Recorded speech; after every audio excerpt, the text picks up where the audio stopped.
Hines and I were talking about the Dancing with the Stars. Congratulations, you know, first off, winning. But we were just saying how it was so much fun that, you know, I leaned over and voted for you. My wife had to say, you got to vote. I'm like, yeah, I know. And we were talking about how much fun it was for us, you know, around the city, man. Just you know what? You. It was great. You know, not just to be able to be on the show, but just you know, represent the city of Pittsburgh. You know, every week, every time, you know, I went on the dance floor, I started to see the terrible towels grow.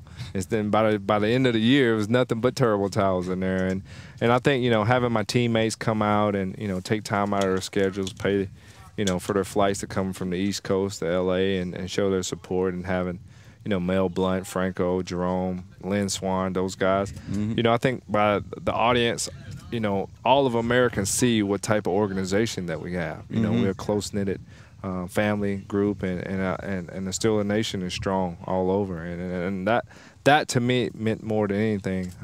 To just being on the show and winning the Mirror Ball was great to see how Steeler Nation came together and helped support me on that show. Serious party at the end too. Yeah, I was just laughing because, you know, all my teammates, I got grown men watching this show on Monday and Tuesday night just to see if I make it. You know, I feel like if I didn't come back, I wouldn't be validated that I can dance. So to bring the Mirror Ball trophy back, my teammates hasn't really ragged on me as much. They always tease me, but they always show much respect for the fact that I'm the Mirror Ball champion. Was that Bruno guy? Did you ever run into him anywhere but no. Like you didn't run into him in the commissary and he's like, try the rigatoni, it's unbelievable. You know what? He made me feel uncomfortable at times. Yeah, you know, he made me feel uncomfortable. Some other guy just, you know, looking at your butt while you dance. He kept talking about your butt.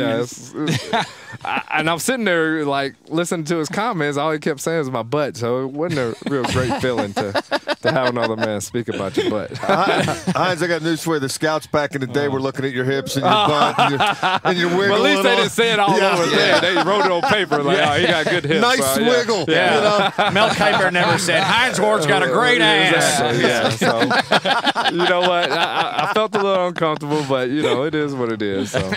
Well, you know, I mean, it was unbelievable. Did you have any sense of how big it had gotten back in Pittsburgh? I didn't have a clue. I mean, just, you know, I remember they shot to a live feed after winning that, and then seeing all the crowd standing out there and watching on Jumbotron. It was a special feeling for me, and, you know, just for all I've done for Pittsburgh and for them to show their support and call in voting was phenomenal. Considering, you know, for me, just making it to the finals, I thought I had already won because I proved to people that I could dance, but more. It was even sweeter to walk away and walking away with the Mirror Ball trophy. Well, it was a great diversion given everything that happened with the lockout, no doubt about it. And last week as things got underway here, Plex was in for a day or two, and there was a lot of talk as to his desire to come back here and what he would be willing to do. And then you guys made a huge effort, you and Ben, to make sure that you did everything you could to let them know, hey, man, you'd be welcome here. Well, talk a little bit about that if you could, because you guys, I mean, you were here together when you first started. Yeah, we ate lunch, and we were just reminiscing on some of the old days. I remember Plex got up and threw the ball on the ground. And Jacksonville. He was laughing about it. Yeah, we were joking about that. But, you know, Plex has to do what's best for him and his family, you know, considering the circumstances of him, you know, getting out of prison and, you know, I don't know what his money count is or whatever. He missed a couple of years. Yeah, you know? So it was just a matter of, you know, for us. He's got a lot of cigarettes, I understand. Well,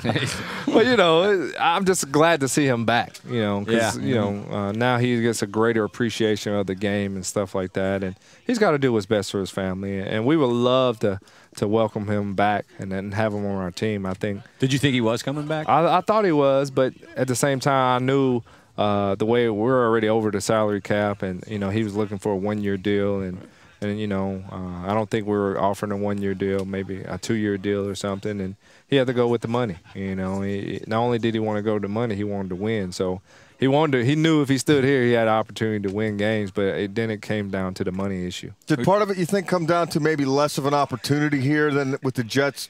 Just based on your wide receiving core? I don't know. I mean, where do you think we run three wides anyway. That would have probably been our base formation. So basically, it would have been a starter. You know, but going to New York and they lost Braylon Edwards, you know, going into it, he could get to automatically be a starter next to Santonio. it's just weird because I played with both of those guys, and now they're teaming up. So it's but you mentored them. You were like the professor. Exactly. I was like, hey, I helped those two guys out there. But I'm happy for him. I'm happy that if he's happy, I'm happy. We would love to have him here. I just find it funny because all the reports, we need Plex, and then he didn't go. Oh, we didn't need him anyway. It's like it was the craziest thing. But we definitely would have loved to have him. But I think we got a nice group of young guys with Emmanuel, Antonio Brown, and Mike. He's going to be a superstar. Young money. I think he's going to. Yeah, they're young. I don't even know young what they money. Is that what they refer to themselves? They're calling as young money. Well, coming off the Super Bowl and all, and made it to the Super Bowl. I know the loss hurt and all as a player. We talked. All the guys are fired up to get back to it. I guess just to get back to it. Today is the first day. Today is the official day of training camp to us. Last week was the most craziest circumstances that we had to go through. Bringing guys back, having free agents who are here that can't practice. And then we're interviewing free agents to come play with us while we're doing training camp. So it's the weirdest thing. So now that once we get this deal done, all our guys can practice, and it'll feel more like training camp now, having all the guys all on the field together, like a team.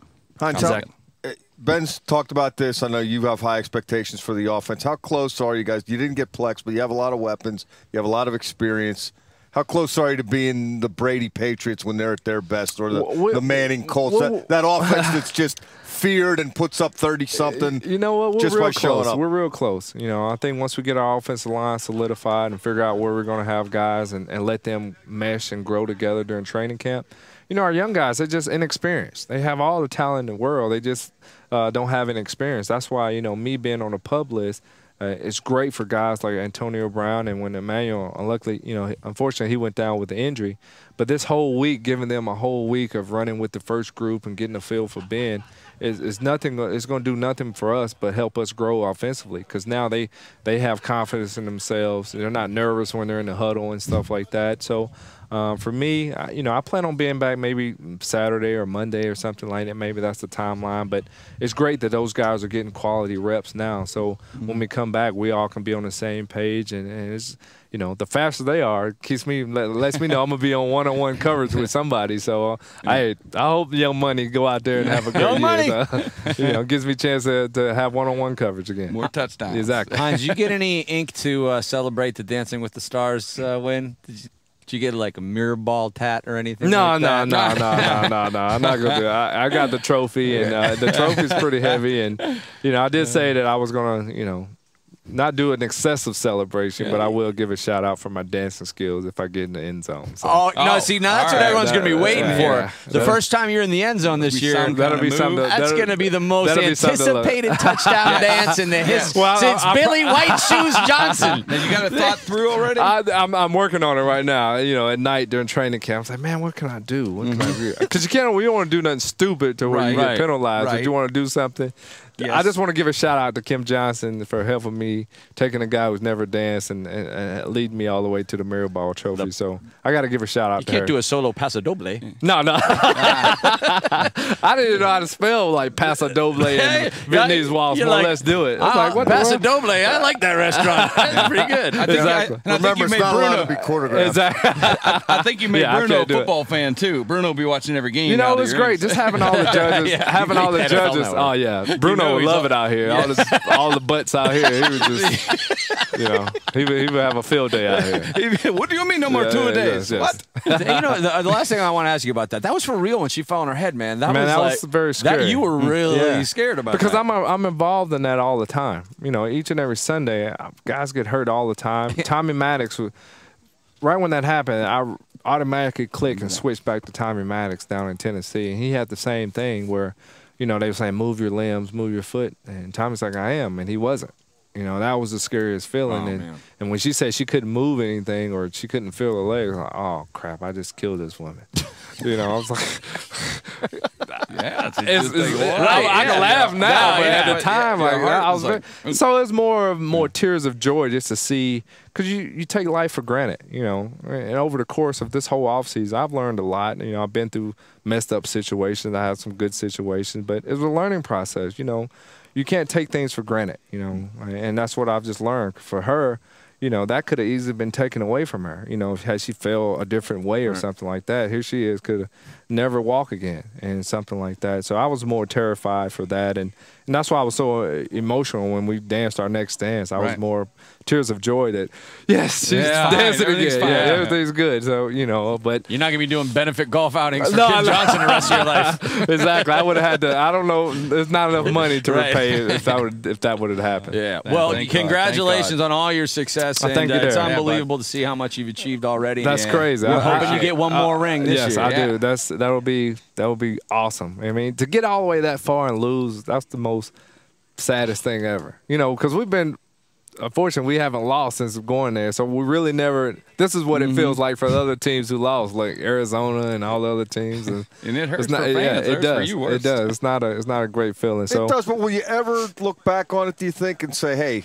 We took it all away. You know what? We took it to the last game, the last possession. We did because I mean, you didn't lose to the Seattle Seahawks. No, you lost to a pretty good team. They were a hot team, and considering what we had to go through, nobody predicted us to make it to the Super Bowl. And I think for me, that's my whole life. Everybody's been telling me what I can't do. So that motivates me to go out there and do it. And to see the team come together, you know, not having our quarterback the first 4 games, going through what we went through, beating Baltimore down there, you know, all those things like that, I think is going to help us develop make us even greater this year out on the field because we went through all that situation. So, you know, considering all that happened and still end up in the Super Bowl was a great year, but still, once you get there, you want to win it. You don't want to, you never want to lose that. Hines, one thing for the record, we are giving you a chance this year. Give me a chance. You have a chance to win. Give us a chance. Give us a chance. We're gonna MVP be, 86, Hines Ward of the Thanks, Pittsburgh Steelers. Hines,